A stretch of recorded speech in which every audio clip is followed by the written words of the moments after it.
The Quran and the hadiths of the Prophet ﷺ validate and acknowledge people's pain, people's torments, people's traumas, people's anxieties and people's depression, people's fears. And Allah subhanahu wa ta'ala continuously reminds us in the Quran, do not fear, do not fear, do not fear. How do you not fear? Recognize yourself. So there's something called the 3 R's. Recognize, resilience, repair. I want to tell you and share with you something important here that is both studied in science and psychology and also in our sunnah. The core of our sunnah, the core of our deen teaches us this. How do you become strong after calamities, after adversities? How do you continue to go as a believer after traumas, no matter what they are? You recognize, you learn resilience, and then you repair. It starts physically in your brain. Did you know that it starts physically in your brain? Meaning, Islam has come to teach us through the stories of the prophets that although we are not like the prophets, we can learn from the prophets. Number one, none of us will ever be as tested as the prophets. So don't you worry about that. But we'll get a portion of it. So the first thing we learn is to recognize that whatever has happened to you, whatever traumas, whatever environment, whatever background you have, whatever grief you went through, you do not need to define yourself by that experience. You are not that person unless you define yourself that way. Meaning, if I went through grief, I can say to myself, I am destined to remain sad for the rest of my life. But you see, the one who said that is me. If I've been through traumatic experiences, I can sit there blaming the trauma all my life and stay where I am.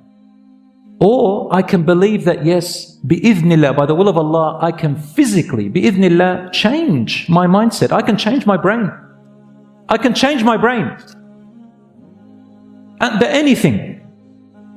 It's something called brain plasticity. You can change literally the brain, bi'idhnillah. Allah has given us that ability. And everything in our deen, the dua, the dhikr, the salat, the hereafter, the stories of the prophets, the Quran, all of it tells us you have that power, you have that ability. Recognize that you can literally change the neurons and pathways in your brain by slowly training them to do so. First of all, recognize your triggers. What's triggering me? Number 1, number 2, number 3, number 4. Like, do I have to be that way? La. Let me go and recognize, what does Allah teach me in the Quran? He tells me you are important. He tells me you have a purpose. The fact that you're still breathing, meaning you still have a need in this world. What is it? Hone into the blessings that Allah has given you. What skills do you have?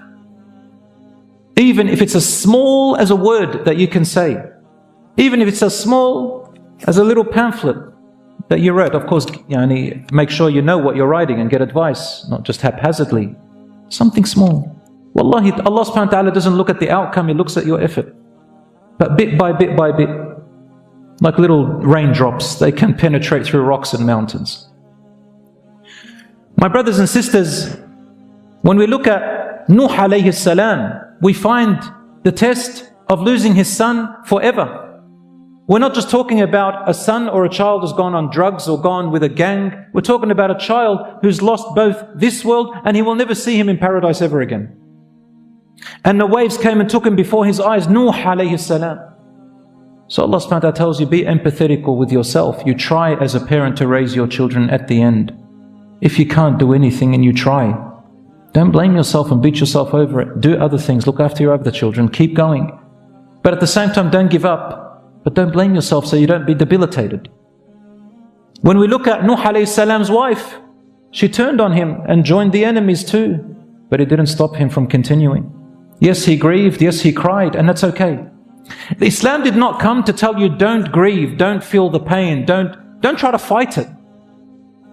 But try to add with things that you can do. Why should you deny yourself happiness on the other side? Action that you can put forward to be productive in other ways. It doesn't stop you from doing that.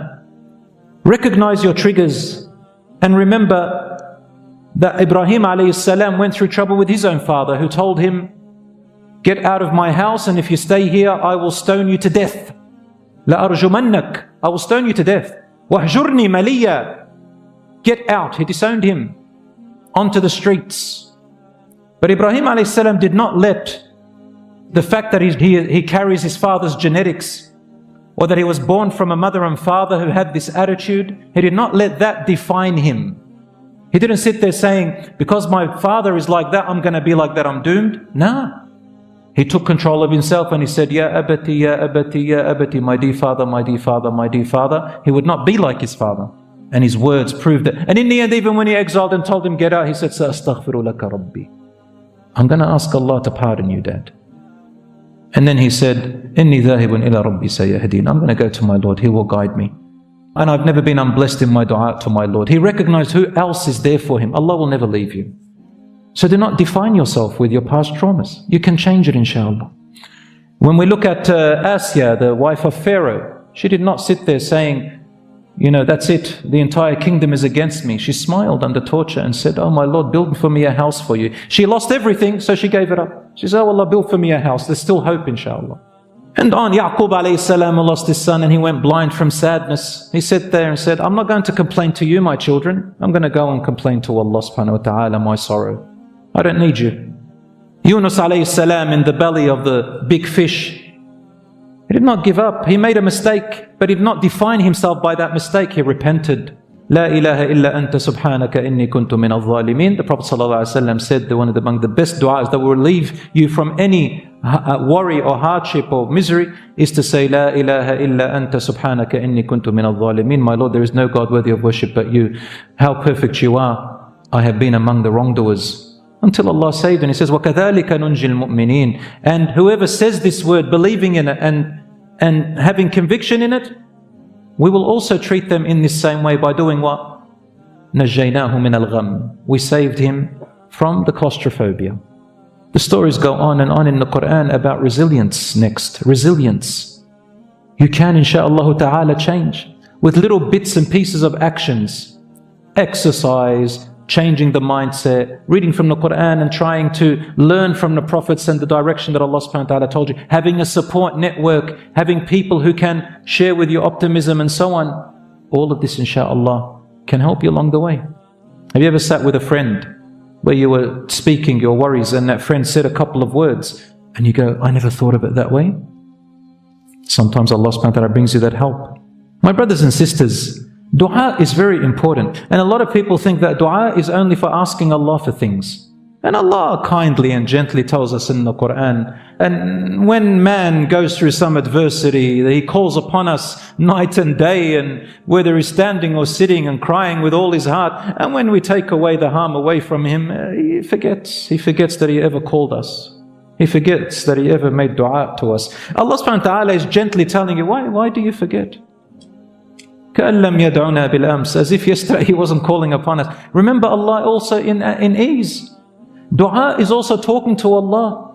You have someone that you can sit in the night and say, my Lord Allah, my Lord Allah. Wallahi, it has a huge difference. Slowly but surely, the brain starts to change. Then you repair bi'idhnillah. Well, that's what Islam came. Then it came to tell you there's hope. You can change. Sometimes we fear the future. We say, my life is worthless. Some people will get to a point where they think, I have to end it. Why? Why, ya akhi? Allah subhanahu wa ta'ala has given you breath, has given you time, has given you youth, has given you strength, has given you blessings. And nothing ever stays the same. Never isolate yourself. Never isolate yourself no matter what has happened. The human being is not built to be alone. We are an ummah that is together. Once you isolate yourself, the shaitan loves it. Like the Rasul ﷺ said, like the sheep who goes astray from the flock, the wolf gets them. Isolation kills you. Yes, sometimes you need to distance yourself from certain people who are truly toxic to you. You distance. This is called hajrun jameel, meaning to distance with goodness. Because if you're close, it's worse. But choose and see which people you can sit with and be connected with, even if it's closer half of the way, who can benefit you, inshaAllah. That's what the Rasul ﷺ said, احرص على ما ينفعك. Be diligent on the things that benefit you. People, skills, readings, actions, whatever it is. وَاسْتَعِنْ بِاللَّهِ وَلَا تَعْجَزْ. Seek Allah's support and do not give up. Don't become paralyzed. فَإِنْ أَصَابَكَ شَيْءٍ.